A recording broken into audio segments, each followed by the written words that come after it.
Dry steam power plants extract steam directly from the Earth's depths, utilizing it to spin turbines for electricity generation. These plants are relatively rare due to the limited availability of locations producing dry steam. The first dry steam plant was constructed in Tuscany, Italy in 1904. Among the three types of geothermal power plants, dry steam requires the highest temperature to convert water to steam and drive turbines. Despite this, it uses minimal liquid water, hence the term dry steam. This is how dry steam power plants work.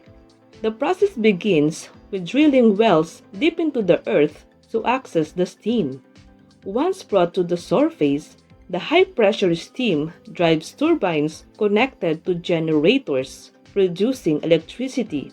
The condensed steam is then cooled and recycled back into the earth, completing the cycle.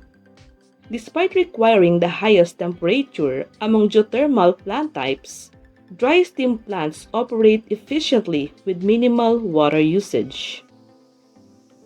Number 2. Flash steam power plants. Flash steam power plants are more common and require low temperatures than dry steam geothermal power plants. These geothermal power plants operate at temperatures around 180 degrees Celsius. They utilize water from underground sources and convert it into steam through flash tanks to spin turbines for electricity production.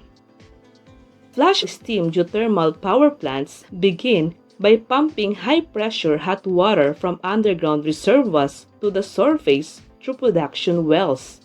Upon reaching the surface, the water enters a flash tank, where its boiling point is reduced, converting it into steam. This steam is then used to spin turbines connected to generators, generating electricity. Excess water from this process is then injected back deep into the earth, ensuring continuous electricity generation and efficient utilization of geothermal resources.